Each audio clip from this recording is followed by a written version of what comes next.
अच्छा जी, आगे आपका जो थोड़ा सा मामला होगा वो टैक्स का, थोड़ा सा आपको पता होना चाहिए कि टैक्सेशन जो है वो जीएसटी होता है यूएसए के अंदर, वैट होता है यूके के अंदर, और इनकम टैक्स दोनों जगह पे हो सकता है। अच्छा जी, जीएसटी जो है ये आपको इसका यूएसए के अंदर कुछ भी सोचने की, बॉदर करने की जरूरत नहीं होती। ठीक है, क्योंकि यूएसए में अगर जीएसटी है या नहीं है, नहीं है तो कोई फर्क नहीं पड़ता। अगर है तो अमेजोन खुद ही रिसीव करता है बायर्स, खुद ही गवर्नमेंट को पे करता है। आपकी इसमें कोई मसला नहीं, ना आपने अपने प्रोडक्ट की प्राइस में इसको डालना है, ना आपने उसकी कोई और बॉदरेशन करनी है। हाँ, रिटर्न जरूर आपने करवानी है 3 माह बाद, कंपनी अगर आपने बनाई। वैट जो है वो गवर्नमेंट, वो आपने खुद रिसीव करनी है, खुद ही गवर्नमेंट को डिपॉजिट करनी है, इसलिए आपने वो उसकी सारी बॉदरेशन आपकी है। ठीक है जी। वैट आपको कंसिडर करनी पड़ेगी, प्रोडक्ट की प्राइस में डालनी पड़ेगी, देखना पड़ेगा कितनी है, कितनी आप पे कर रहे हो, कितनी बायर ने पे करनी है। जितनी आपने पे करनी है वो डालनी है, जो बायर ने पे करनी है वो तो अलग से ही होगी। ठीक है जी। इनकम जी। टैक्स का क्या है कि यूके सारे में इनकम टैक्स है, यूएसए की 19 स्टेट्स ऐसी हैं जहाँ पे इनकम टैक्स नहीं है, और यूएसए की कुछ स्टेट्स ऐसी हैं जहाँ पे जीएसटी भी नहीं है। ठीक है। जी। यूएसए क्योंकि अमीर मुल्क है, इसलिए उनको इन चीजों से फर्क नहीं पड़ता। हम्म। अच्छा, यही मैंने ये जीएसटी बता दिया आपको, वैट बता दी। अच्छा जी, वैट में दो टाइप का होता है, एक होता है गुड्स परचेज पे होता है, एक वैट वैट होता है on Amazon fee.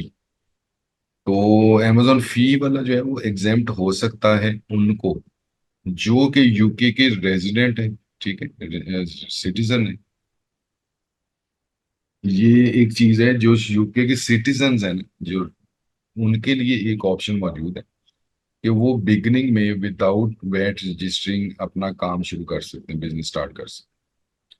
UK government allow करती है अपने सिटीजन्स को 85,000 थ्रेश होल्ड का, पर एनम का thresh hold.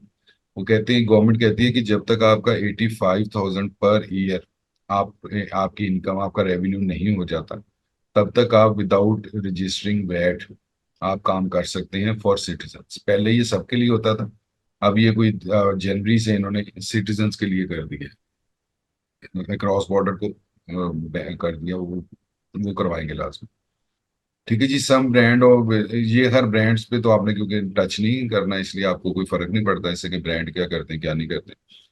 There will be no VAT exemption. अच्छा जी, वैट एग्जाम्पशन जो है वो उनको नहीं मिलेगी ये जो वैट रजिस्टर्ड होंगे। अब इसमें होता क्या है कि जिस तरह आप सिटीजन हो ना, अगर आप कोई भी, तो वो उसको जब ये थ्रेशोल्ड मिल रहा है ना वैट रजिस्टरिंग के बगैर, तो उसको फिर अमेजोन की जो फी के ऊपर वैट है ना, वो भी थोड़ा सा होता है, कुछ परसेंट, ठीक है, माइनर सा, वो भी एग्जेम्प्ट हो जाता है। लेकिन जब आपने वैट रजिस्ट्रेशन करवा दिया, जिस तरह आप करेंगी, सपोज क्रॉस बॉर्डर है, आप बाहर की हैं यूके से, आप जब कंपनी रजिस्टर करेंगी, काम शुरू करेंगी, तो आपको वैट रजिस्टर होना पड़ेगा पहले दिन से।